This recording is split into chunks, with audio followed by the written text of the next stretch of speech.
Video like जरूर कर लीजिए और ऐसे वीडियो लगातार फ्री में पाने के लिए चैनल को तुरंत सब्सक्राइब कर लीजिए और बेल आइकन को जरूर टैप कर लीजिए ताकि आगे भी सारे वीडियो आपको मिलते रहे। यूट्यूब में फॉलो करते हैं तो प्लीज ये वाला फ्री टेलीग्राम चैनल जरूर ज्वाइन कर लीजिएगा। सारे नोटिफिकेशन सारे अपडेट यहीं पे आते हैं, ध्यान रखिए। फ्रेंड्स, आपका स्वागत है सी सेट प्रिपरेशन के इस यूट्यूब चैनल पर। आज की इस वीडियो में हम लोग आर ओ ए आर ओ 2024 के लिए रीजनिंग के एक टेस्ट को डिस्कस करेंगे। देखिए, जो भी मित्र R O A R O exam की तैयारी कर रहे हैं उनको पता है कि एग्जाम डेट 11 फरवरी है। 11 फरवरी को एग्जाम होने वाला है ना।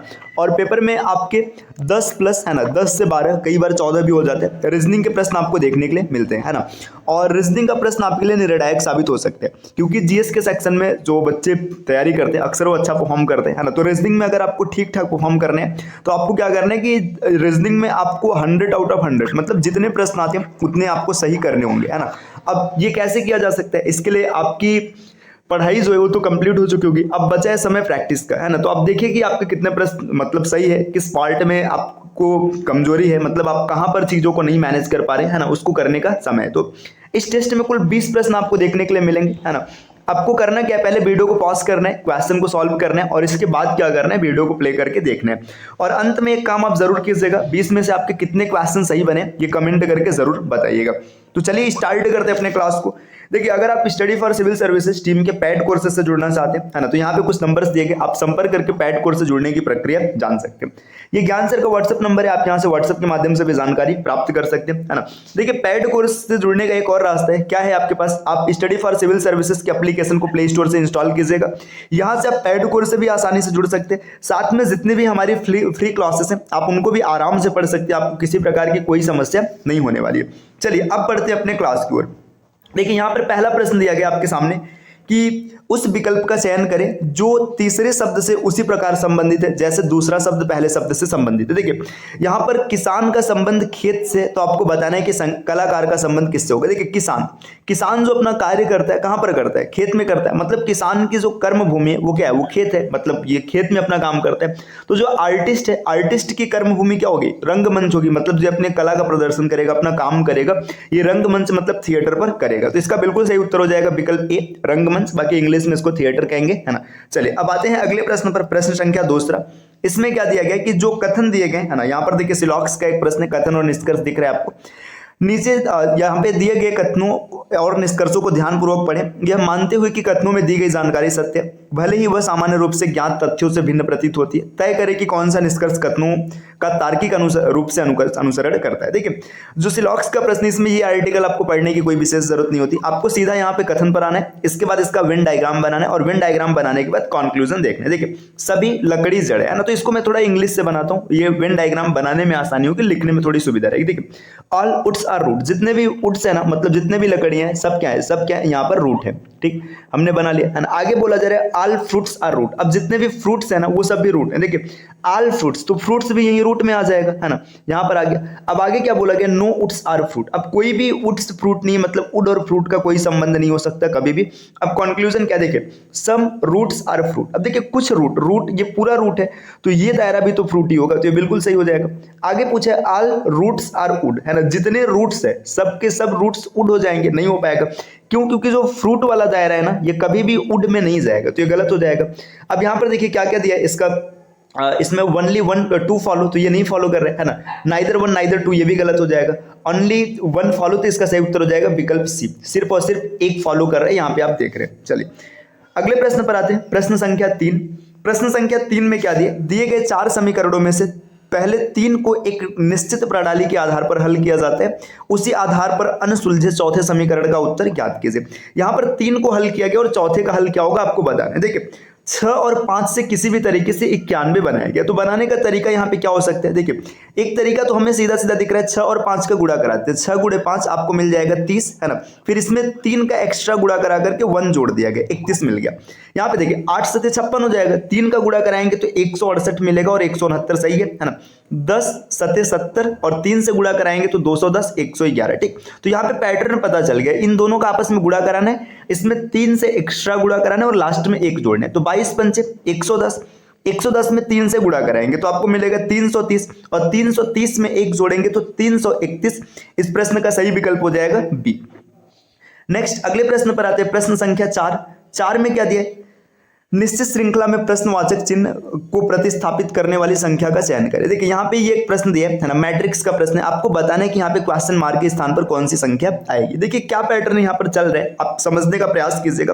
पहले क्या किया गया देखिएगा ध्यान से, 10 और 5 15 है, 15 में 6 जोड़ा गया 21 आ गया। अब 21 आ गया ना, 21 में 2 का गुणा करा दिया गया, 21 दूना 42, ये पैटर्न मिल रहा है। यहाँ पर भी अप्लाई कीजिएगा, 17 और 3 20, 20 में 14 जोड़ेंगे तो 34, 34 में 2 का गुणा कराएंगे 68, पैटर्न आपको पता चल गया। अब देखिए यहां पर आप लिखेंगे 8 प्लस 15 और प्लस में ये क्वेश्चन मार्क है तो इसको x मान लेते हैं। अब इसमें क्या करेंगे, इसमें 2 से गुणा कराएंगे और जब 2 से गुणा कराएंगे तो आपको मिलेगा 92, है ना। अब यहां से क्या करना है, इसको हल करना है तो 2 इधर गुणा है, इधर आएगा भाग हो जाएगा, तो 15 और 8 23 हो जाएगा, है ना। 23 plus x is equal to 46। क्यों 46 हुआ, इसको हमने 2 से काट दिया। अब 23 इधर प्लस इधर आएगा माइनस हो जाएगा, x इज इक्वल टू 23। तो इस प्रश्न का जो सही उत्तर हो जाएगा ये हो जाएगा 23, विकल्प ए। अगले प्रश्न पर आते हैं, प्रश्न संख्या 5। देखिए 5 में क्या दिया है, 5 में ये इसको थोड़ा सा ना जूम कर लेते हैं ताकि क्वेश्चन को देखने में आसानी रहे। देखिए ये रहा, यहां पर ये दिया गया, उस अक्षर का चयन करें जो निम्नलिखित श्रृंखला में प्रश्नवाचक चिन्ह को प्रतिस्थापित कर सकते हैं। ये प्रश्नवाचक चिन्ह जो इसको कौन सा अक्षर प्रतिस्थापित करेगा, पैटर्न समझते। देखिए पहले प्लेस वैल्यू लिखते हैं, इसकी ए की प्लेस वैल्यू 1 है, सी के लिए 3 है, ई का 5 है, डी का 4, सी का 3, ई का 5, जी के लिए 7 और एफ के लिए 6। देखिए यहाँ पे क्या पैटर्न चल रहा है इसको समझने का प्रयास कीजिएगा। 1 में 2 जोड़ा गया 3 हो गया, फिर 3 में 2 जोड़ा गया 5 हो गया, ठीक, +2 यहाँ पर फिर -1 किया गया और फिर -1 किया गया। देखिए पैटर्न क्या है, +2 -1 ठीक, फिर +2 और यहाँ पर फिर -1 है तो आगे भी क्या आएगा, -1 आएगा। जो पैटर्न चल रहा है +2 फिर इसके बाद -1 ये पैटर्न चल रहा है। यहाँ पर एक -1 है, 6 आया है, फिर से 6 में -1 करेंगे तो 5 मिलेगा। इसका सही उत्तर हो जाएगा विकल्प ए। इस प्रश्न में ई आंसर आएगा। अगले प्रश्न पर आते हैं, प्रश्न संख्या 6 में क्या दिया, और उस विकल्प का चयन करें जो प्रश्न में दी गई श्रृंखला से संबंधित नहीं है। देखिए अब इसमें देखना है कौन सा संबंधित नहीं है। ई की प्लेस वैल्यू 5 और सी की प्लेस वैल्यू 3, 5 और 3 8, एच की प्लेस वैल्यू 8, ठीक। देखिए एच की प्लेस वैल्यू 8 और एफ की 6, 8 और 6 14, एन की प्लेस वैल्यू 14, के की प्लेस वैल्यू है 11 और आई की प्लेस वैल्यू है 9। 11 और 9 20 होना चाहिए था, मतलब यहाँ पे टी आना चाहिए था, न कि यू आना चाहिए था। तो यू इस श्रृंखला में गलत है, इसका सही उत्तर हो जाएगा डी, मतलब इसमें जो यू है ना ये गलत रखा गया। अगले प्रश्न पर आते हैं, प्रश्न संख्या 7। प्रश्न संख्या 7 में क्या दिया गया, उस संख्या का चयन करें जो निम्नलिखित पैटर्न में प्रश्न चिन्ह को प्रतिस्थापित कर सकती है। इसको थोड़ा सा जूम करते हैं। देखिए यहां पर अब पैटर्न क्या है, देखिए यहां पर 600 है, 5 है और 25 है। अब इसमें एक रिलेशन है ना। इसी तरीके से 720, 3 और 27 में एक संबंध है। आपको बताना है कि क्वेश्चन मार्क का मान क्या होगा, पैटर्न समझिएगा। 25 का पहले स्क्वायर किया गया, 25 का स्क्वायर कितना होता है 625, इसमें से 5 के स्क्वायर को माइनस कर दिया गया, 625 में से 25 घटाया गया तो 600 मिल गया, ठीक। अब यही पैटर्न यहां पर लगाएगा, 27 का स्क्वायर करेंगे तो 729, 729 में से 9 3 के स्क्वायर मतलब 9 को घटा दिया गया तो 720 मिल गया। पैटर्न आपको पता चल रहा है। अब यहाँ पे देखिए कोई संख्या होगा, है ना, जिसका स्क्वायर किया गया होगा, हमें नहीं पता है क्या है ना, तो यहाँ पे लिख लेते हैं एक्स स्क्वायर। कोई एक संख्या है, इसमें से 9 9 81 को घटाया गया, जब 81 को घटाया गया तो आपको मिल गया 880, ठीक। ये इधर घटाया गया, इधर आएगा तो जुड़ जाएगा, है ना, तो यहाँ पे जोड़ देंगे तो क्या मिल जाएगा, देखिए 1 8 8 16, है ना, और यहाँ पर 961, है ना। एक्स स्क्वायर की वैल्यू है 961, तो एक्स की वैल्यू कितनी मिल जाएगी, इसका क्यूब रूट करेंगे तो सॉरी स्क्वायर रूट करेंगे तो आपको मिल जाएगा 31। तो इस प्रश्न का सही उत्तर हो जाएगा 31, विकल्प सी। नेक्स्ट अब आते हैं प्रश्न संख्या 8 पर। देखिए प्रश्न संख्या 8 में क्या दिया गया, देखिए 8 में दिया गया एक निश्चित कूट भाषा में रमी को ये लिखा जाता है, तो आपको बताना है कि चेस को कैसे लिखा जाएगा। देखिए जब कभी भी आपको कोडिंग का क्वेश्चन मिले, सीधी सी बात है कि आप इसमें अल्फाबेट्स जो लेटर्स हैं इनके प्लेस वैल्यू को लिखेगा। आर की प्लेस वैल्यू 18, यू की प्लेस वैल्यू 21, एम की प्लेस वैल्यू 13, फिर से 13 और वाई की प्लेस वैल्यू 25, ठीक। अब इसके कोड के प्लेस वैल्यू को लिखेगा। क्यू की प्लेस वैल्यू है 17, भी की प्लेस वैल्यू 22, एल की प्लेस वैल्यू है 12 और एन की प्लेस वैल्यू है 14 और एक्स की प्लेस वैल्यू है यहाँ पर 24। देखिए यहाँ पर जब आप इसके कोड को एनालाइज करेंगे तो आपको पता चलेगा कि देखिए यहाँ पर पहले क्या हुआ है, -1 +1 -1 +1 -1। पैटर्न क्या चल रहा है, -1 +1 -1 +1 ये पैटर्न चल रहा है, ठीक। अब यहाँ पर देखिए सी में पहले -1 करेंगे तो बी आ जाएगा, एच में +1 करेंगे तो आई आ जाएगा, है ना। ई में -1 करेंगे तो डी आ जाएगा, है ना। देखिए यहाँ पे BID 3 से अगर आप देखने के लिए जाएंगे तो आपको पता चलेगा कि लास्ट विकल्प आपका सही उत्तर बन जाएगा। आप निकालने के लिए पूरा निकाल सकते हैं, कोई दिक्कत नहीं। S से T हो जाएगा, फिर S से R हो जाएगा, तो इसका सही उत्तर हो जाएगा विकल्प डी। आते हैं अगले प्रश्न पर, प्रश्न संख्या 9। इसको भी थोड़ा सा जूम करते हैं ताकि यहीं पर सॉल्व हो जाए। देखिए आपको क्या करना है कि यहाँ पर एक श्रृंखला दिया गया है ना, और इस श्रृंखला में आपको चूज करना है कि कौन सा विकल्प सही होगा। अब देखिए जब भी आपको इस तरीके से लेटर सीरीज का प्रश्न मिलेगा, सबसे पहले आपको काउंट करना है कि लेटर में मतलब श्रृंखला में कितने लेटर। देखिए 2, 4, 6, 8, 10, 12, 14 और 15। जब 15 लेटर है ना तो आप 3 या 5 के ग्रुप में तोड़ने का प्रयास करेंगे। तो अगर हम इसको 3-3 के ग्रुप में तोड़ेंगे तो कोई खास पैटर्न नहीं दिख रहा है ना, तो चलिए 5 के ग्रुप में तोड़ते हैं। देखिए यहाँ पे 5 के ग्रुप में यहाँ से डिवाइड किया गया है ना, फिर यहाँ पे देखिए अब 5 के ग्रुप में यहाँ से तोड़ दिया गया। जब हमने 5 के ग्रुप में तोड़ दिया तो यहाँ पे क्या पैटर्न दिख रहा है। देखिए यहाँ पे ए मतलब कोई पैटर्न ऐसा मिलता हुआ नहीं नजर आ रहा है ना। इसको थोड़ा सा ना ABC की साइक्लिसिटी लगाते हैं, ABC की साइक्लिसिटी लगाते हैं। अगर ये देखिए CBA है ना, फिर यहाँ पे CBA C, अच्छा यहाँ पे ना ज्यादा अच्छा होगा कि 3-3 के पैटर्न में तोड़ लेते हैं, अच्छा हो जाएगा। देखिए ये आसानी से बन जाएगा। ये 3-3 के पैटर्न में इसको तोड़ दिया गया है ना। 3-3 के पैटर्न में क्या दिख रहा है, देखिए CBA ये कंप्लीट हो गया, CBA कंप्लीट हो गया, CBA और CBA। तो इसमें मतलब आपको जितना आसानी से पैटर्न दिख जाएगा उतने आसानी से आपका उत्तर बन जाएगा। आपने फिल क्या क्या किया, आपने C फिल किया, B फिल किया, फिर से B, A और C, तो CBBAC। देखिए CBBAC विकल्प डी इसका सही उत्तर बन जाएगा। तो इसमें आपको देखना है, मतलब ये नजरों का खेल है ना। अगर आप पहली नजर में इसको पकड़ गए तो आसानी से बन जाएगा, अन्यथा आपको चेक करना पड़ेगा कि 3 का पैटर्न है, 5 का पैटर्न है, कैसा पैटर्न चल रहा है। अगले प्रश्न पर आते हैं, प्रश्न संख्या 10। देखिए 10 में क्या दिया गया, यहां पर दिया गया नीचे दिए गए विकल्पों में 4 शब्द दिए गए जिसमें से 3 किसी तरह से एक जैसे और एक अलग है। विषम विकल्प का चयन करना है। अब कौन सा विषम विकल्प है, देखिए यहाँ पे कलरव, काव काव, घोड़े का बच्चा और चीख। देखिए इन 4 विकल्प में आप देखेंगे ना तो जो घोड़े का बच्चा है ना, ये एक तरीके से मतलब जानवर है, बाकी कलरव, काव काव और चीख ये सब आवाज है। मतलब ये जो घोड़े का बच्चा है ये सबसे अलग हो जाएगा, ये एक जीव है, बाकी सब साउंड है, तो ये इसका सही उत्तर विकल्प सी हो जाएगा। प्रश्न संख्या 11, त्रिभुज की संख्या बताना है। बहुत ही आसान सा प्रश्न है। देखिए जब कभी भी एक वर्ग लिया जाता है या चतुर्भुज बोल लीजिए, चतुर्भुज को ऐसे 4 भागों में विभाजित किया जाए तो कुल त्रिभुजों की संख्या 8 होती है। अगर 8 आपको ढूंढना है, देखो 4 यहाँ पे सीधा सीधा दिख रहा है, ये त्रिभुज संख्या 5 ये रहा है ना, त्रिभुज संख्या 6 यहाँ पर ये रहा, और ऐसे ही उल्टा अगर देखेंगे तो ये 7 हो जाएगा और यहाँ पर 8 हो जाएगा, है ना, ये रहा। तो कुल 8 त्रिभुज होते हैं। तो 8 देखिए यहाँ पर मिलेगा, 8 यहाँ पर मिलेगा, 8 यहाँ पे मिलेगा, 8 त्रिक 24 हो गया। अब सबको मिक्स करते, देखिए त्रिभुज संख्या 25 ये रहा, त्रिभुज संख्या 26 ये रहा, 26 हो गया। यहाँ पर एक त्रिभुज है त्रिभुज संख्या 27 और एक उल्टा यहाँ पर है त्रिभुज संख्या 28। तो इस विकल्प में कुल 28 त्रिभुज है, विकल्प डी इसका बिल्कुल सही उत्तर बनेगा। आते हैं अगले प्रश्न पर, प्रश्न संख्या 12 में दिया है उस विकल्प का चयन करें जो तीसरी संख्या से उसी प्रकार संबंधित है जैसे दूसरी संख्या पहली संख्या से संबंधित है। देखिए 27 125 343 क्या आएगा, 27 है 3 का क्यूब, 125 है 5 का क्यूब, तो 343 है 7 का क्यूब, आगे आएगा 9 का क्यूब, तो 9 का क्यूब होता है 729, विकल्प सी इसका बिल्कुल सही उत्तर बनेगा। अगले प्रश्न पर यहां पर अगला प्रश्न दिया है उस विकल्प का चयन करें जो तीसरे पद से उसी प्रकार संबंधित है जैसे दूसरा पद पहले से संबंधित है। देखिए यहां पर इसकी प्लेस वैल्यू को देखते हैं, सी की प्लेस वैल्यू है 3, ए की प्लेस वैल्यू 1 और जी की प्लेस वैल्यू है 7। फिर यहां पर देखिए जी की प्लेस वैल्यू है 7, ई की प्लेस वैल्यू 5 और के का 11। ठीक, यहां पर पैटर्न क्या चल रहा है, देखिए 3 में 4 जोड़ा गया 7 आ गया, 1 में 4 जोड़ा गया 5 आ गया और 7 में 4 जोड़ा गया 11 आ गया। तो पैटर्न आपको मिल गया, +4 किया जा रहा है। ठीक, तो इसी तरीके से यहां पर हम लोग इसको देख लेते हैं। देखिए एच की प्लेस वैल्यू होती है 8, 8 में 4 जोड़ेंगे आएगा 12, 12 मतलब एल। ई की प्लेस वैल्यू होती है 5, 5 में 4 जोड़ेंगे 9 आएगा, 9 का मतलब हो जाएगा आई।